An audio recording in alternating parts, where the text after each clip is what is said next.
Olá, alunos! A aula de hoje é sobre números complexos.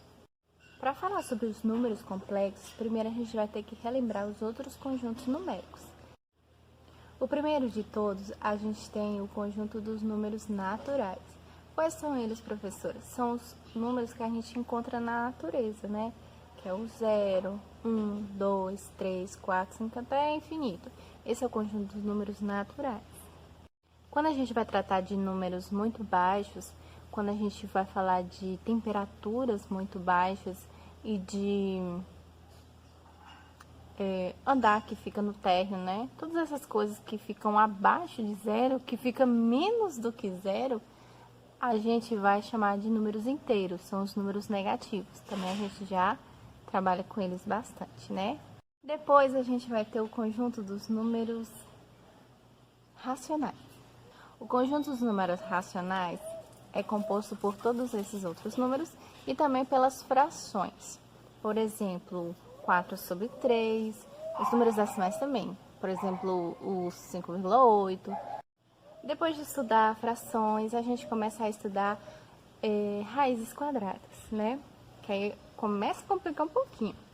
Quando tem assim uma raiz exata, é muito bom, né? Por exemplo, raiz de 16. A raiz é 4. Então, é muito fácil. Mas e quando a raiz é, por exemplo, raiz de 3? A gente não tem uma raiz exata, não é mesmo?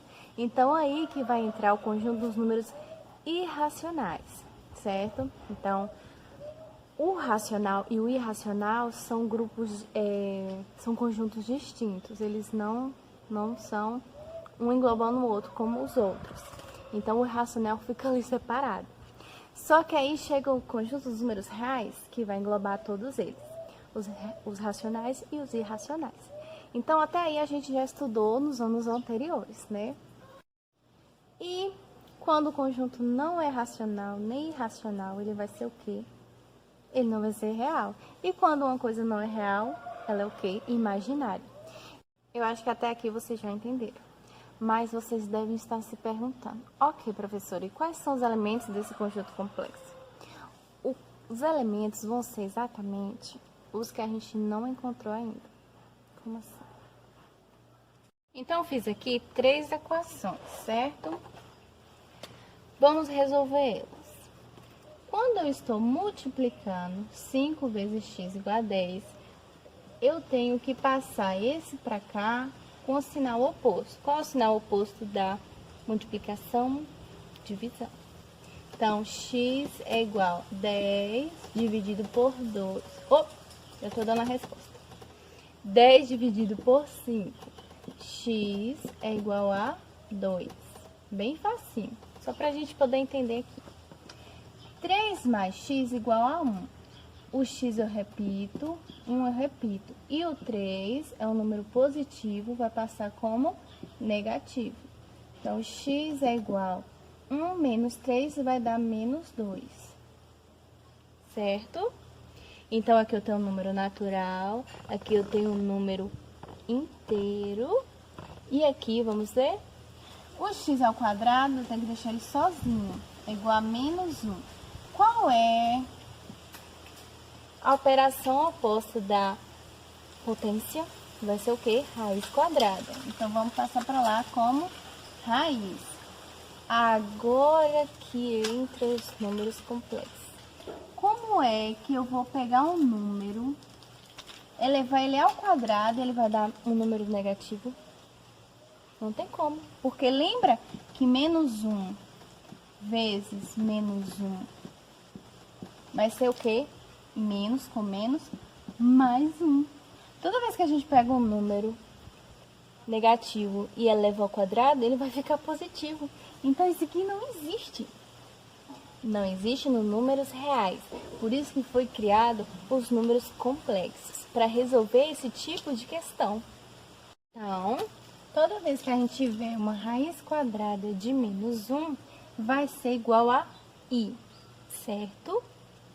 Por exemplo, raiz de menos 4 vai ser igual a quanto?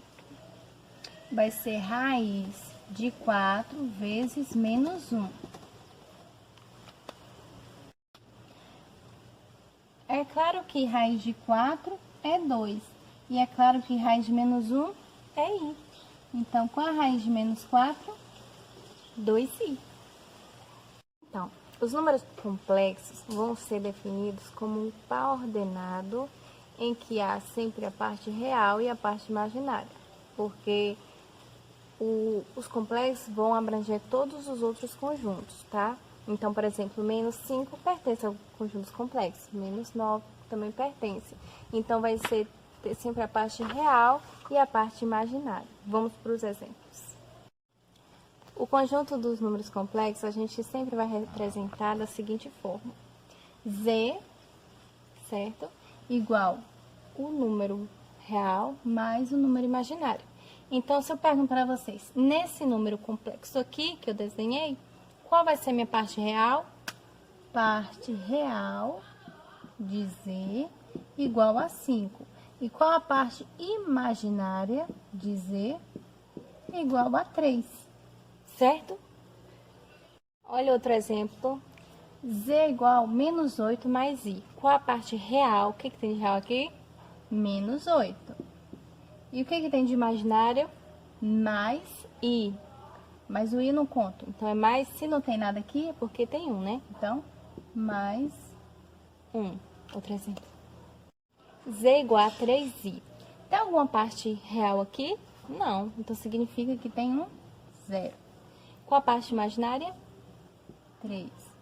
Toda vez que a parte real é igual a zero, ele vai ser chamado de imaginário puro, porque não tem nada aqui antes, certo? E se for ao contrário? Parte real? 7. Qual a parte imaginária? Nenhuma. Então, isso aqui vai ser um real. Vai ser um número real puro, certo? Olá, alunos! No vídeo de hoje, então o que acontece? Os matemáticos de muitos anos atrás